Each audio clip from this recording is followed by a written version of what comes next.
Aloha everybody, welcome to another Hawaiiverse Spotlight. I'm your host Kamaka, and today we're on the west side of Oahu, and believe it or not, it was just raining over here. You would not believe it if you're from the west side, because it almost never rains. And you can ask our guest, Kai'u, right? It's true, Yeah. It never rains. You brought it, Kamaka. I know, I'm so sorry. But I'm excited to talk to you about your Kapa business, right? Kapa Hawaii was started by my mother, Dalani Tanahy, and she still runs the business to today. Do we have a definition for Kapa in English for people that don't understand what Kapa is? It's basically just bark cloth. Okay. I mean, that's not the literal meaning, but that is what it is. I know that this has been part of our history for so long, you know, it's a traditional practice, and your mother continues this legacy of, you know, our kupunas.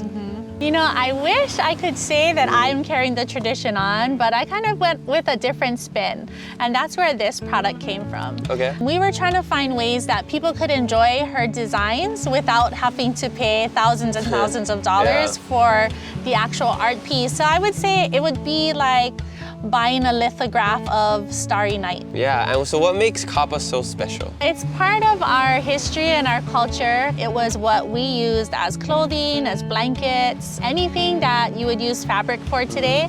It was Kapa traditionally. Hawaiians kind of took it to another level. Like, it was known as being the softest, most pliable, most comfortable fabric to wear in all of the Pacific. Kapa is made from the paper mulberry tree, and the tree in Hawaiian is called vauke. Yeah. So no one's actively cultivating it. It's not a Doesn't huge have a tree. huge It's trunk. pretty skinny. Okay. Yeah, and it grows tall. Once it gets to about 15 feet, that's a pretty good length. That's like malo length, you know? Wow, that Loincloth 15 feet tree just turned into a small malo. Not a small malo, actually a pretty good sized malo. Okay. After you cut the tree down, you would use a shell to scrape the outside bark. And once you've scraped the outside bark, there's an inner bark which you cut off the core, and it's that inner bark that you pound, and it really can stretch out pretty wide. So by pounding it, it expands? Yes.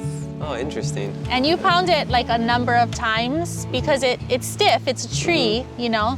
So it's similar to washi paper. Okay. You know, paper mulberry did come from Asia, and it got carried through Polynesia and up to Hawaii. So that's kind of the journey of the vauke. It's like when you have this fabric, when you're wearing it, when you're using it on your bed or anything, it's like you feel the spirits of our ancestors, you know? So I think that's the coolest thing about Kapa. This sheet that you're selling, right? Yes. Is your mother's. It has been featured in places like Aulani, right? Not this exact Not the design, same but one, okay. she has designed the sheets in Aulani as well, and a lot of different places. That's super impressive. And I love that they're keeping our Hawaiian traditions alive in a place as touristy as Aulani. Yeah, they really did a good job in trying to make sure that there were Hawaiian artists and promoting more authentic culture in their establishment. So I applaud them for that. Yeah, that's so awesome. So for this set, we wanted to do a really special design, and so we used an olelo no eau, or Hawaiian proverb, Kua ka neneleau momona kavana. Okay, that's beautiful. The neneleau plant is a plant that grows up in the mountains, and so one of the designs represents that plant.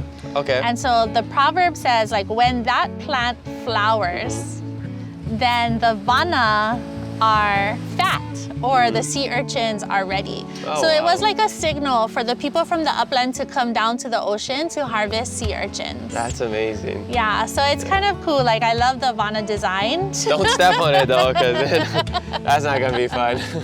Our hope is that, you know, we get these sheets into more homes in Hawaii so we can perpetuate the culture that way. These are hotel grade sheets, so it's some luxury living. I know, there's nothing, those hotel sheets just hit differently, right? Yeah. Probably because they wash it every day. You have exclusively queen sheets, right? Queen sheet. Yeah, because all about the queens, no king, princess, nothing. Everybody should be treated like a queen. Mahalo for checking out this episode of Hawaiiverse Spotlight. Mahalo again to Kai'u and Kapa Hawaii. Make sure you follow us on Hawaiiverse, on Facebook, Instagram. Check out our podcasts. I'm your host, Kamaka, and I'll see you next time on Hawaiiverse Spotlight. Ahui ho.